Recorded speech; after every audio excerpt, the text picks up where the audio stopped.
Hey everyone, it's Laura at What's It Feel Like, and this is my friend Erin. Say hi to everybody. Hello.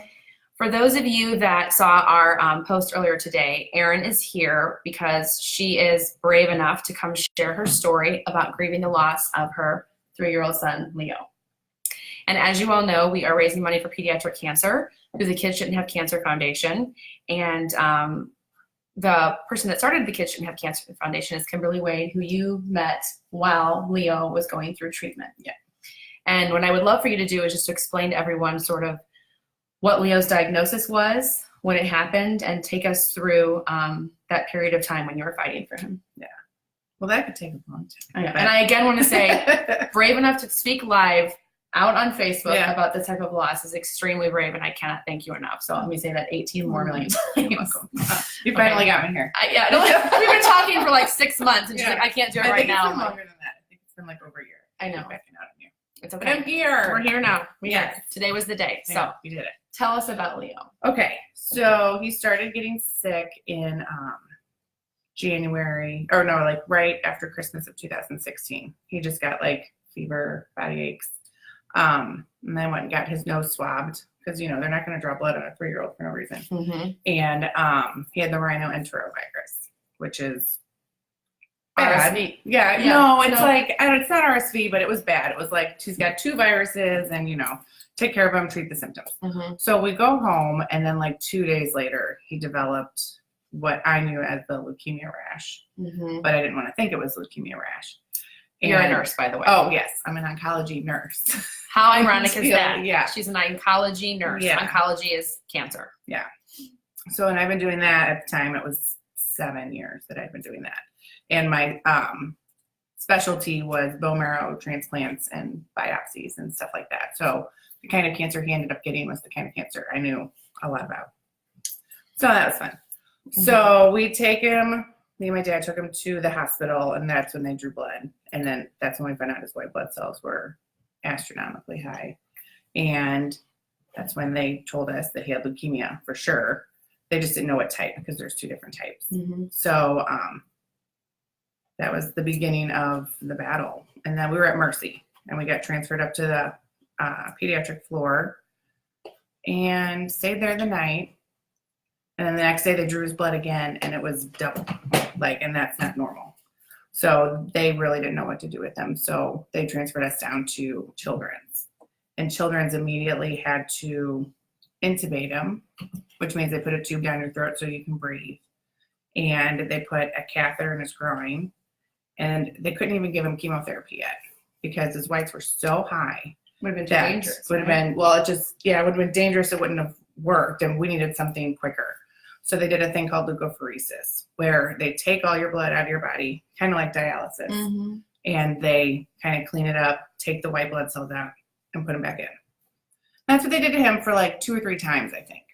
And then it brought down low enough, and he was good.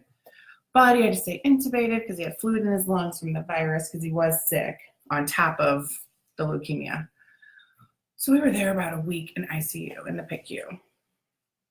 And then we finally got transferred to the 9th floor oncology, who I love all of those nurses up there.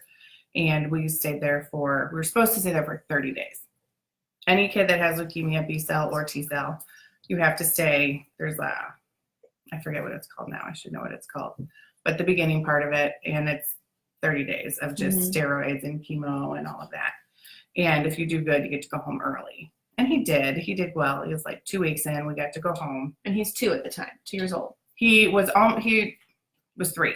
Okay. He had turned 3 in September. Got sick in January. Okay. So he was a new 3. Mm-hmm.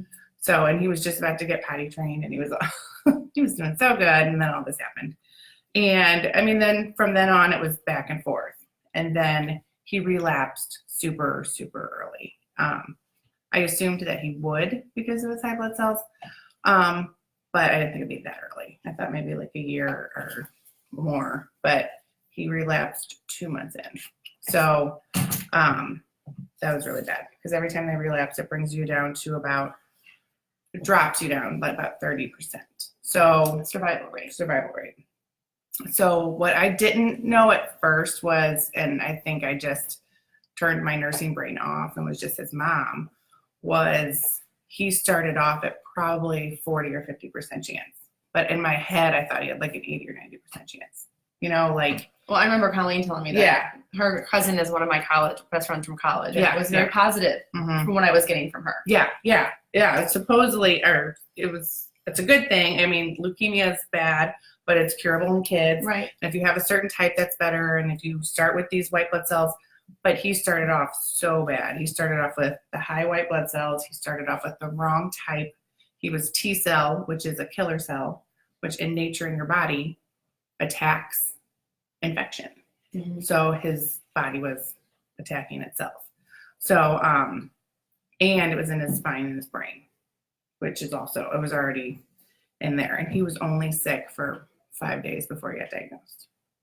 So the acute and the acute lymphoblastic leukemia is like no joke, because he was fine like 2 weeks before. So, and then just back and forth until the third relapse was kind of it. And we did the last chemo and gosh, I don't know, it was June. And then he spent the whole month in the hospital because it completely wiped his cells out. So every day was a great day because, yay, we don't have any leukemia cells, but he had no cells. So I just knew in the back of my head, I was hoping, this was literally the miracle. Like if he could do this and stay in remission for 30 days, we could get him to a transplant and he could have bone marrow transplant. Yeah, and he could have a chance, but he could never stay in remission long enough.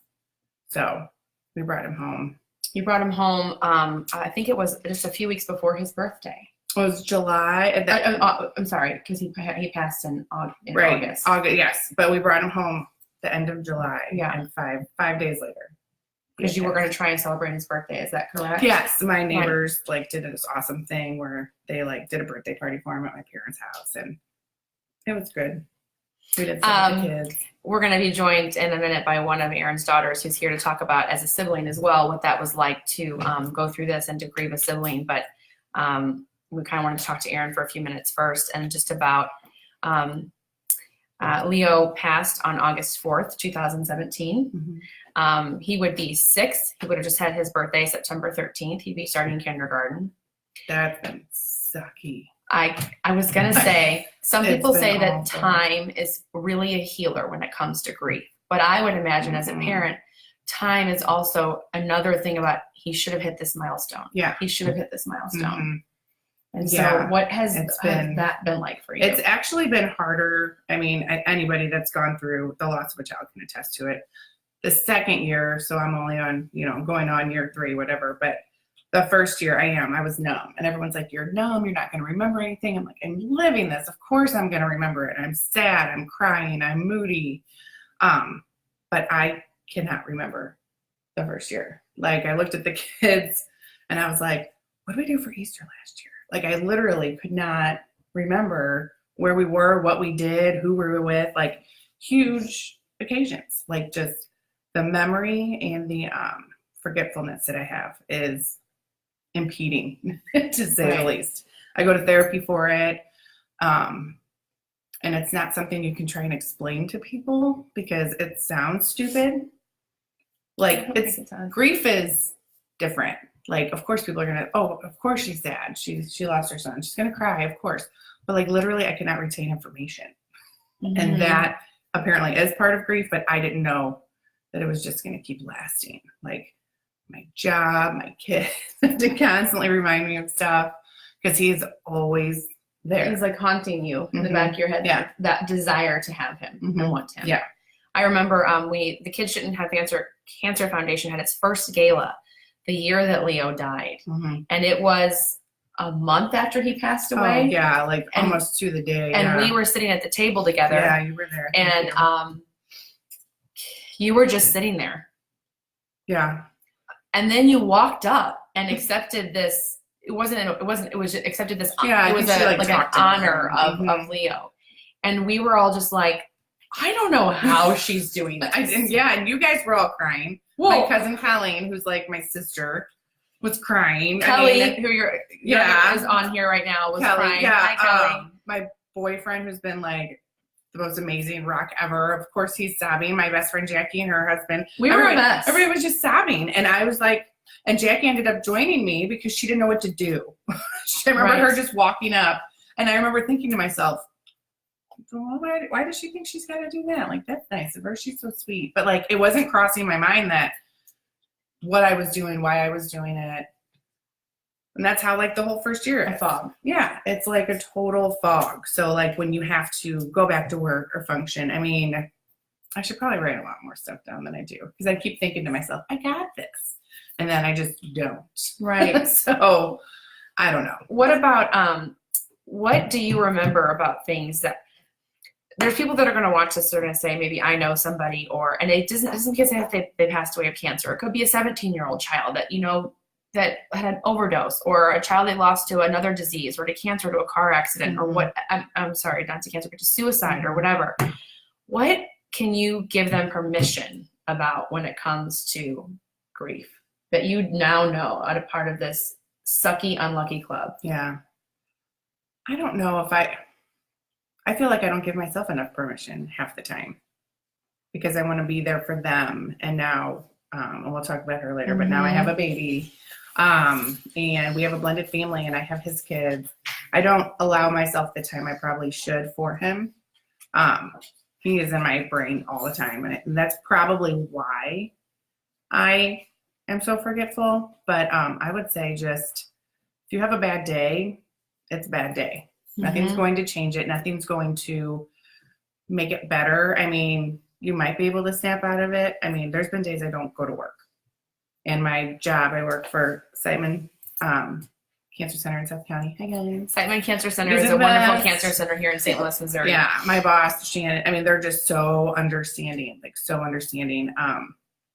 I bet that if I wanted to, I could probably take out like FMLA or something like that. It's just not something I feel like I want to do because I don't want to have that crutch because I'm scared I would use it. And I never maybe come back? Yeah, well, just that, or just take off on days that sometimes when I push through, I'm glad I pushed through. Like I ended up having a good day when I didn't want to have a good day. Like I had in my head, like, oh no, this day I'm sad, I'm pissed, screw everybody. They have their kids, they're happy, I'm going to be sad. And then I'll end up going out with my friends or taking the kids to the zoo, Leo's favorite place of all things, and having like a really good day.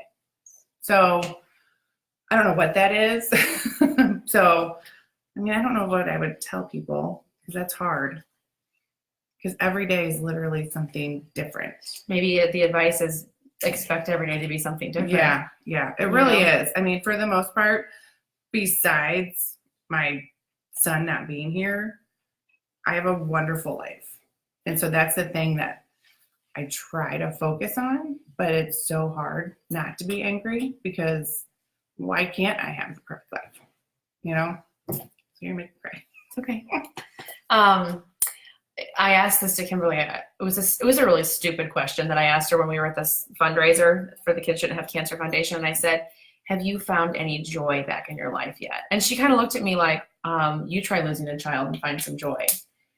And then I thought, I mean, she didn't make me feel that way. As soon as it came out of my mouth, I was like, oh, yeah, no. But I was just curious, like, do you have bits of joy? Do you have moments of happiness? Yes. And do you feel like you'll ever really get that headspace and that heart and that life back that you had before? I don't know how I think I'm different. I think I'm very different. But I think I'm still there, you know? I feel like I'm a better mom because I'm more present for them and what they do, because you never know. No, like I'm constantly, if one of my kids gets a fever, God forbid, poor Adam is just, you know, my head's already up here, like thinking the worst of things, and he's got to bring me back down, like, just call the doctor. It's probably just not a big deal. In the back of his head, he's probably thinking the same thing. So, I don't know. I guess I'm very, we enjoy ourselves. I see you taking pictures and smiling. They're not Facebook fake. They're fun. They're good times. And I feel like I take those pictures because I'm genuinely happy in that moment and I'm having a good time. And like, I'm getting to the point where it'd be like, oh my God, he would have loved this. Not, why isn't he here? So I feel like I'm getting a little better, but I don't know if it'll ever, fully be there. But Did you feel after he passed away, did you have those thoughts of how am I ever going to function? Yeah. Can you believe that you are now? No, I can't believe that I am. And I know a lot of people say, like, I can't believe, you do this. I can't believe you get out of bed. I'm not the only person that this has happened to. And I know that, when something happens and somebody loses somebody, just in general, they always put it back on them. Oh my gosh, you lost your mom. That'd be so sad if I lost my mom. That's so sad. Especially with kids, everyone just says, I can't imagine. I hope you don't ever have to imagine. It is the worst thing ever. But there's lots of us that have to get up and function and do. I mean, I have 3 other kids, 2 basically like stepkids. What am I going to do? What would I do? Right. That's not an option for me. It's not an option for you to stop living. No. My parents are a huge support. Adam's a huge support. My friends, my work. How can I not get up for these people too every day and just show them, like, thanks for being there for me. Today's going to suck. I'll be okay. And let's have a drink together. I'm going to go to bed at 7 tonight. Or, whatever it is. Everybody just lets it be. And they've been very supportive. But I don't know. What was Leo like? He was pretty awesome. He was crazy. You okay over there? Yeah. We'll bring Ella in just a second. We keep looking over at this. Yeah, he was my only boy. He will always only be my little 3-year-old boy forever. But he was a boy. He got into everything. The stereotypical, he would eat dirt. He would fall down and scrape his knee and get back up again. I never had that before. I had girls that were so dramatic. If anything happened, they would cry for like half hour. So, and he was sweet and he was cuddly and he was funny and he loved to make his sisters laugh, loved to do that. And he talked really well for a 3-year-old, I felt like. It was probably because we talked to him because the girls talked to him all the time. Yeah. It was just me. It was basically just me and his sisters and him.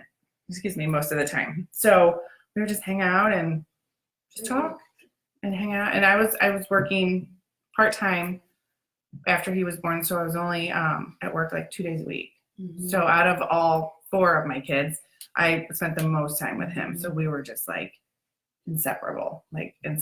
So that loss of that time with him was the surprise post of the year would have been when you posted the news of you and Adam with a picture and she was pregnant. Oh yeah. Guess who else was surprised? Yes. And how many months was that after you lost Leo that you found out that you were pregnant? Oh God, not many. 4 months. Yeah. So you're grieving the loss of a child. I'm supposed to be a lot stronger than you right now, so I'm gonna suck this on up right now. Yeah, Mom. I know. Brooke's like, Mom, get it together. You find out that you are pregnant. Yeah. While grieving the loss of your sweet little boy. And what was that like for you? Well, I couldn't drink my feelings anymore. Right. For real. And I think that was probably a blessing in disguise. Leo was probably like, here's a baby. So stop your drinking liver. your grief away. Right. But yeah, one of them, it wasn't good, but probably wasn't healthy. Shock, because I was 39 and I wasn't supposed to be able to get pregnant either, doctor said. Have a lot of, right. issues you have when you're older, and I was on birth control, and so we were really surprised. Yeah. What has that done for you, having your daughter? What did that do for you and the girls? Because Adam, your partner, has 2 girls. Now you have 5 girls. Yep. And you have your angel in heaven. What did that do for you? Did you think you could even do it? I mean, you had to, right? Well, yeah. It wasn't like you weren't going to. Yeah. I didn't think I would be able. I thought I was gonna miscarry because I was so sad. There's no way I was healthy enough to carry a baby. My body just wouldn't be able to do it. but I did. And it was the best pregnancy of the 4 and then she came 9 weeks early because I had severe preeclampsia, and she decided to come the day before his year anniversary. So, and for being a preemie, she was very healthy. She, of course, was intubated in the NICU, so all those PTSD feelings came back. But I was so sick that I just kind of went with it. And the first day that I got to hold her was the last day I held him. Yeah. I mean, isn't that just amazing? Crazy. Yeah. Totally out of my control. So say that again. The first. So she was born August 3rd, but since she was in the NICU and I was so sick, I didn't get to hold her that day. But you got to hold her on the anniversary of the day you lost Leo. Mm-hmm. Yeah. That's not a good thing. I don't know. What is? I know. Right? Yeah. And so that kind of put a little, revived you probably some and your girls. Yeah. You know? Yeah. And then having Adam's girls are kind of the same age, like they're 8 and 10 now. And just you have like an 8, 2, 10, a 13-year-old, and a 1-year-old. Yeah. You don't have time. You don't have time. Yeah, I don't. You don't have time to grieve. Right. So, and that is kind of a thing. I don't have time to grieve. I really don't sometimes. And then sometimes I'll just have like a breakdown. And that's okay. Yeah. And I'll get like really mad about something because of Leo. Do you know what I mean? I'll get mad at somebody not doing homework, but really they're like, why are you so... You look at me and looking at me like... Mia, the 10-year-old's like, you're darn right she does. So... That's why I go to therapy to kind of help with that. But yeah, so having her in the NICU and having all 4 of the girls just kind of gather around, and then like we always were a blended family, but this like sealed it. Yeah. It sealed it. Yeah. It was like these girls now all have something in common, and it just felt right for how wrong it should have been for having a baby while you're grieving and just everything. But she's been perfect and she's awesome. She spent 7 weeks in the NICU. She spent 7 weeks in the NICU, and every day was good. And I didn't do bad with her in there because she was not bad. Every day she got stronger and she got better. So that was good. If she would have had a bad day, I don't know what I would have done, because Leo never had good news. No, he never did. It was, he was like, he relapsed, or he would get a headache. It's like, oh yeah, it's in his spine again. But his bone marrows, I mean, he constantly had something that was not working out for us, obviously. So with her, she was great. And then when she got to come home 7 weeks later, she was doing on. Yeah. We were just giggling over here a little bit just a second ago, the girls were. So the reality of grief is you can laugh, you can sit here and talk about your brother or your son, and you can still, you have permission to do all these things. Yeah. You can still live after loss, correct? Yes. Yeah. And so, but I do want to bring Ella, and Ella, I want to have you sit next to your mom. Scoot over just a little bit for me. And then I'm going to sit, I want you to sit next to her, and I'm going to sit. Okay, we're just going to share it like this. This is fine. All right, this is fine. Okay, so you are 13. You're the big sister, right? Yeah. And so I'm sure there's lots of people that would like to know from a sibling perspective what that was like to not only watch this happen, but know that sort of all resources were being sent towards your brother. Like after he died? Or like while he was sick? While he was sick? Well, while he was sick, my parents tried to be like super positive. So in my mind, I'm like, oh, he's going to make it because that's how movies go. But like, it's not a movie. So yeah. So what was that when you knew when they brought Leo home and you knew that hospice was happening, you kind of knew that we're bringing Leo home and there's nothing more we can do. My mom kind of like, okay. So I'll tell you what happened. I remember that. I went into his room and I just assumed like we were either switching rooms at the hospital. I thought we were like switching rooms because we did that a lot, or we were going home. So I said, because I asked him this all the time, I said, Leo, are you going to be cancer? He said, no, well, I'm not. And I told my mom, she said, we need to talk. And then she gave me a look and I kind of just started like crying and I felt on my knees. And then Mia had no idea what was going on. Mia was just kind of like, what? Do you want to just come in and say hi? You don't have to talk. This is Mia.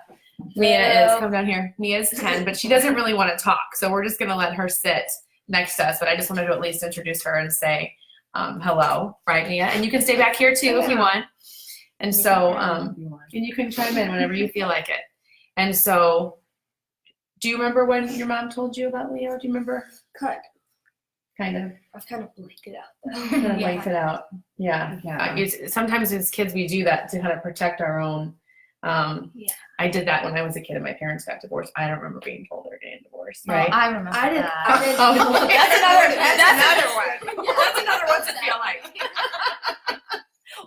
We'll do another video on that. My kids have been through some. Right. Do you remember your kind of time with him when you guys? Do you remember what that was like for you? Because that's a lot to process as young girls. Like before or after? When you knew he wasn't gonna be with you much longer.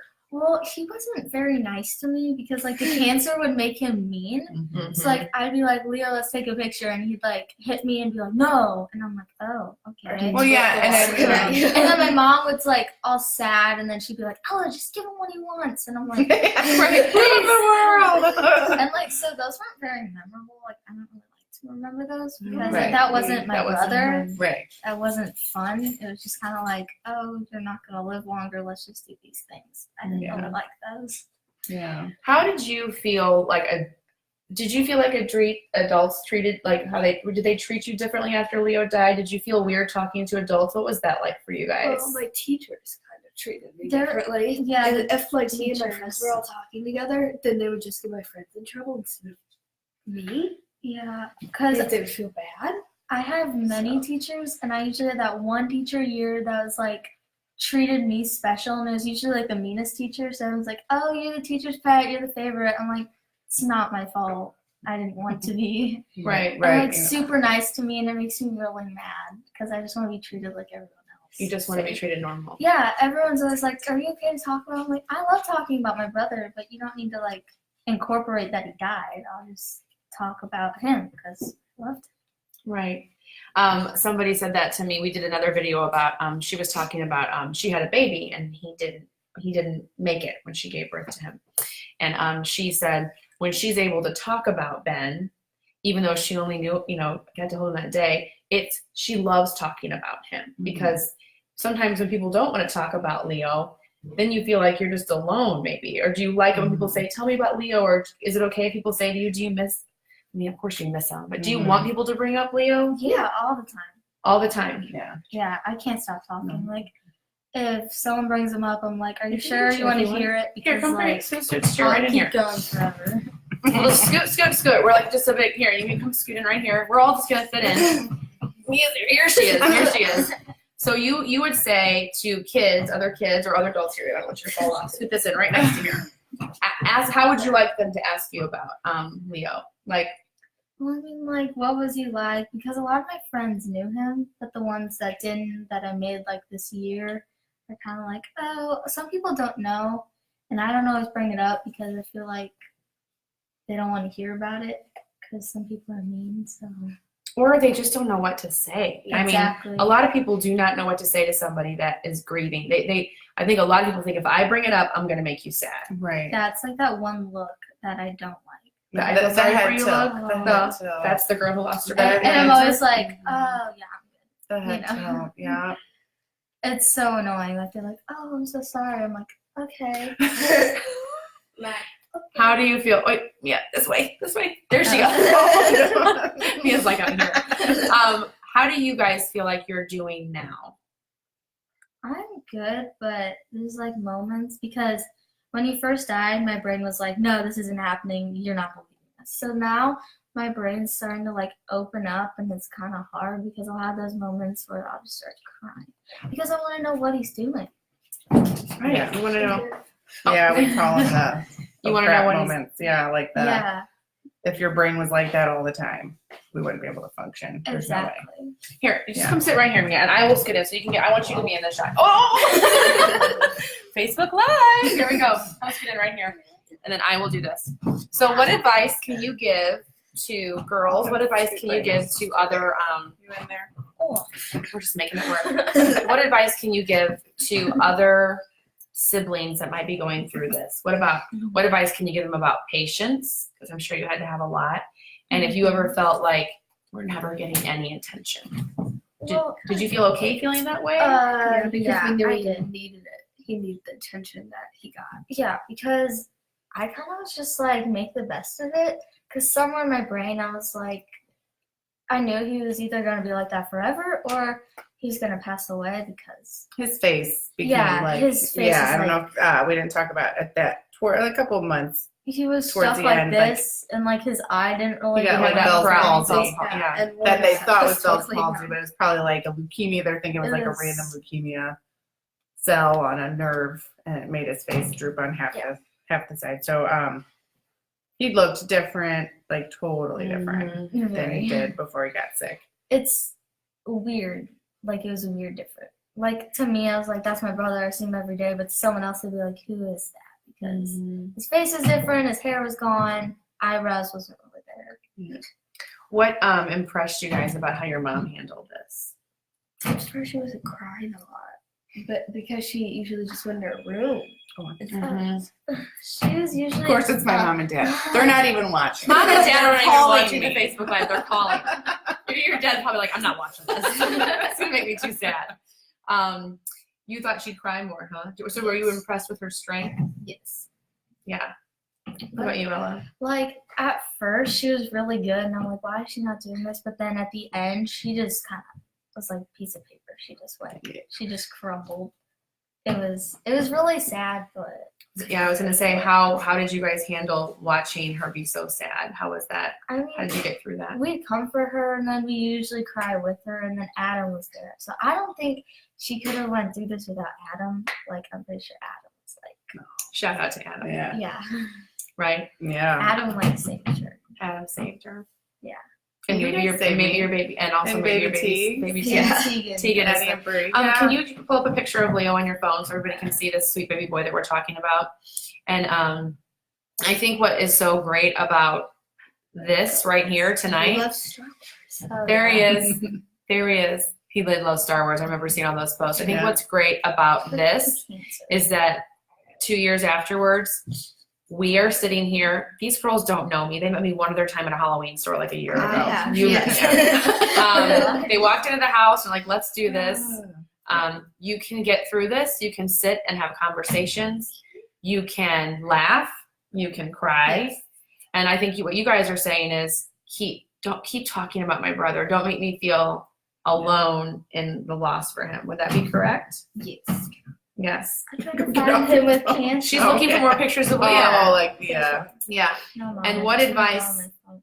Oh, Oh, that's that's a him good with one. Oh, this was him. I mean, but this is He he's could him. okay. only half smile, so it's kind of like That was Yeah, him towards you could the only end. have smile. that. Yeah. I think what we're just trying to teach the girls, and they have a wonderful, wonderful, amazing counselor, and that I go to as well. Me. That was through Annie's help, and now she's on her own. But is you don't get rid of it. I mean, everybody talks about that. You need to make it part of your life, and you need to find how to deal with. Like, this is part of our life. Right. This isn't going to go away. This isn't going to get better. This is just.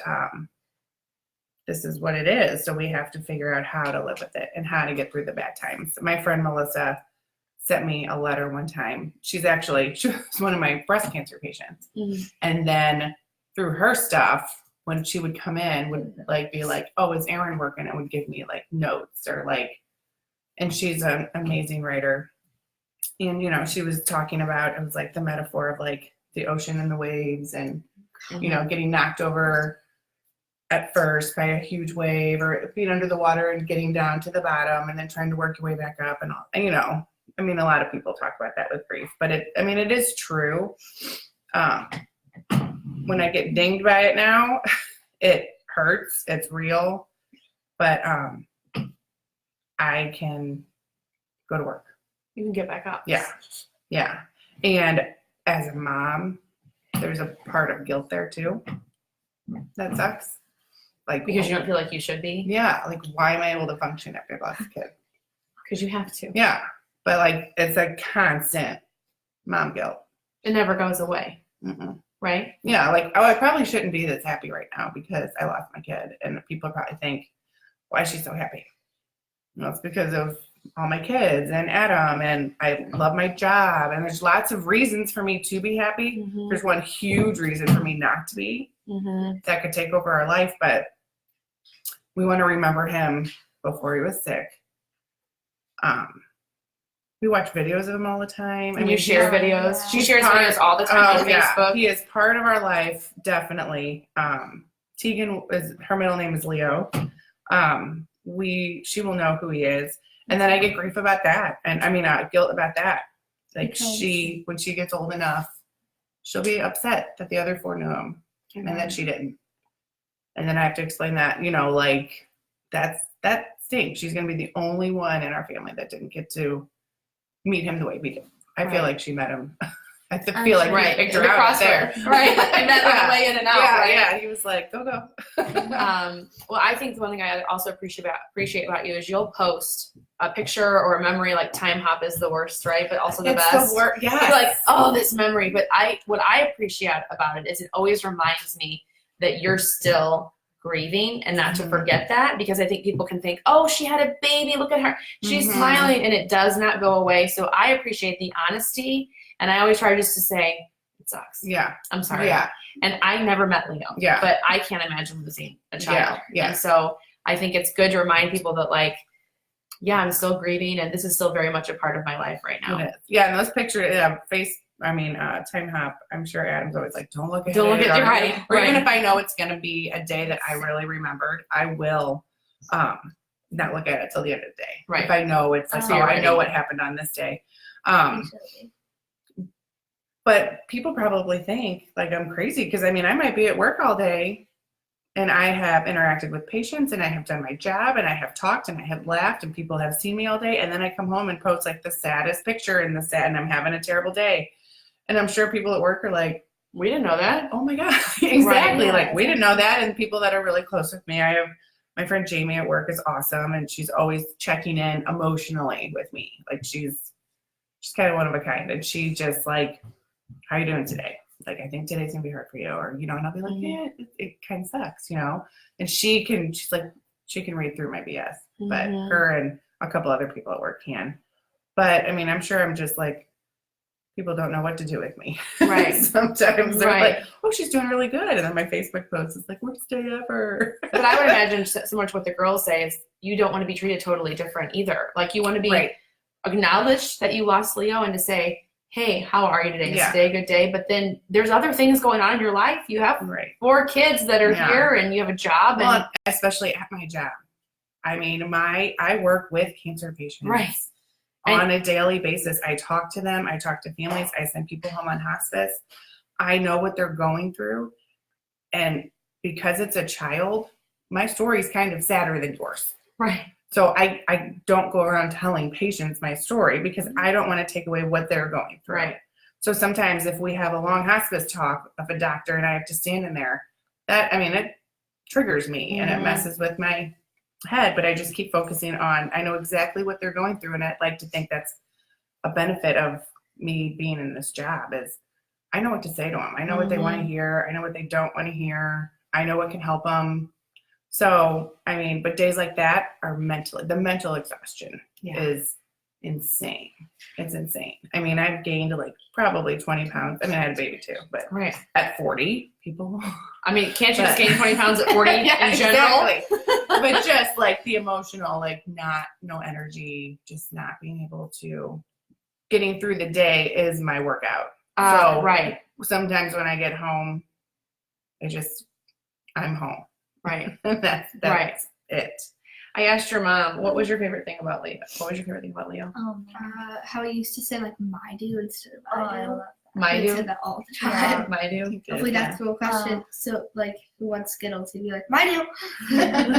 Yeah. Like I like when he'd wake me up in the morning because I'd always sleep super late. So he'd open my door and he'd like kind of like threaten me. He'd be like, if you don't get up, I'm going in your bed. And then I'd like get up and he'd still go in my bed and I'd get mad. But I would like regret getting mad at him. But well, you did. I didn't know anything. No. I still got mad at him when he had cancer though. He was annoying. The steroids. Oh, we did a video with Mark and Laura, and they talked about how mean he said mean as a hornet. That's how mean it made Grant. And so that's something that most people don't know is that they're treating a lot of these kids with steroids. A lot of these treatments, by the way, that we're treating kids with are something we do. Yeah, adult treatments because there is not enough research or medicine out there to treat childhood cancer. And the side effects, had Leo survived, would have changed his life forever. Oh, forever. He would have not been the same child had he survived. Forever.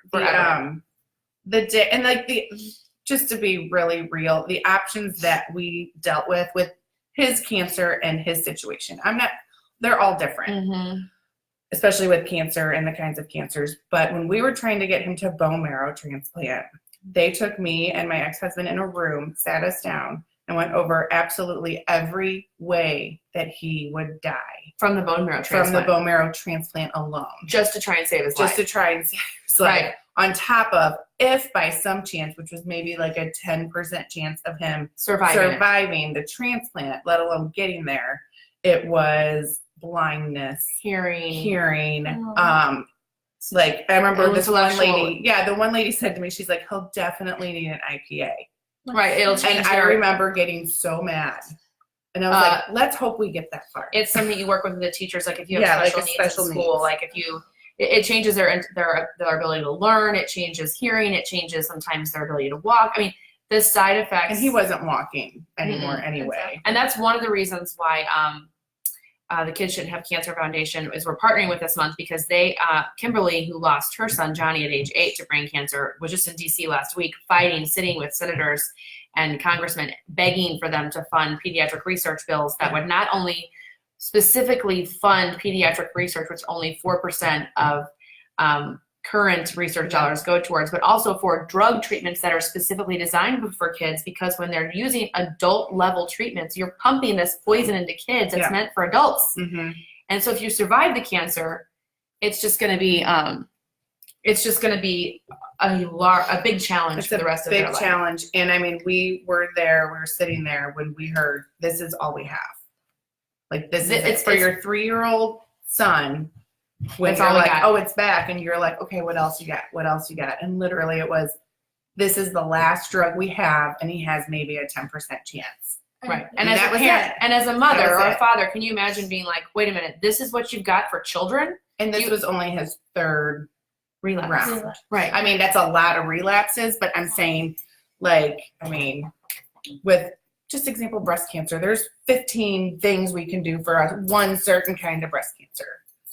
This leukemia that a lot of children get, 3. Like 2 or 3. Like there was the standard, and then there was the oh crap, and then there was the oh crap, and that was it.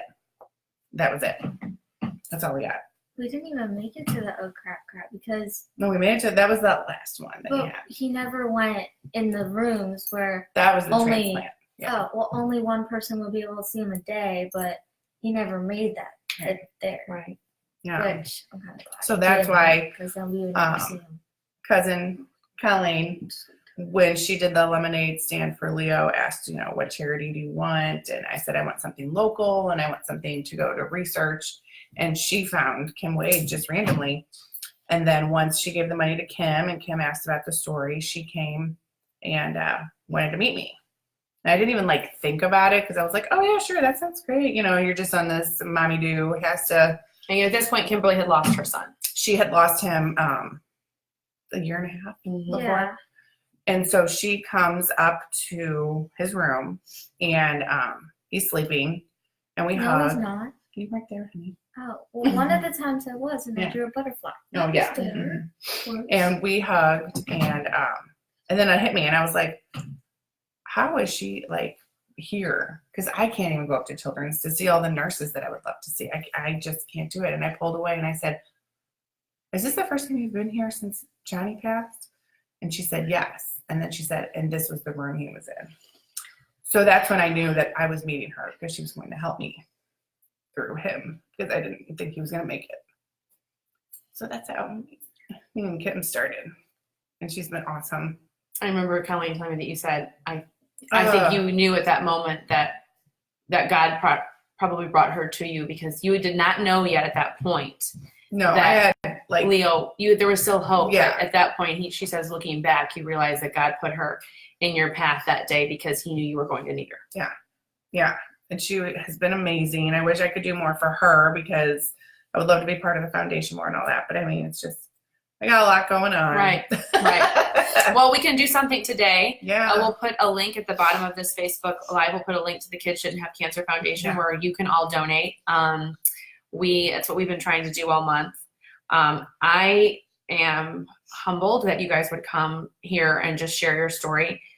Every time someone comes on this platform and talks about what they go through, and we do end up talking about some tough things, but I am praying every time I do this that it helps someone feel less alone. It helps a sibling feel less alone. It helps a mother feel less alone. It helps a family feel less alone. So I appreciate so much your honesty. And I love what you said, Ella, about sometimes you just want to know what he's doing, right? And that's such an honest answer. I just want to know what he's doing. And I get that, right? But you guys are a perfect example of how you carry on, even in like a lot of pain. Yeah. So thank you for coming. I'm going to consider you guys friends now. Yeah. Okay. Friends, man. It's official. It's Facebook official. We're friends. Erin and I already will, but I'm so blessed to have you guys here. And I thank you all for sticking with us. Is there anything else you would like to add before we, I was missing some comments. This is amazing. The girls and mom are so strong and inspiring. I love the girls. Give a shout out to their stepdad being there for their mom. Thank you guys. Anything else you want to add or say? Hi, Blake. Oh my gosh. First boyfriend. Oh, Blake. No, How do we best friend. Oh, it's your best friend. Okay. Yeah. Oh, okay. Well, that's Okay. another What's It Right. Feel Like. Okay, so thank you all for watching. If you want to look up the Kids Shouldn't Have Cancer Foundation, they're on Instagram and Facebook. You can go to their website, or we'll put a link at the bottom. But boy, it would be great if we could raise some money for that from this Facebook Live. We need some more. We need some more research so that we don't have. So we have the right drugs and the right research to help kids like Leo have a fighting chance. So this is in his name and in his honor. Thank you, girls. Way to be strong. Hi, Brookie. Oh, Brooke has nothing to do with this. Just out. Get out. It's really hard for girls. They're like moths to a flame, right? Okay. Good night, everybody, and thanks for watching. Love you, Leo. You guys want to say it together? Love you, Leo. Good night, guys. Okay, we're gonna end it.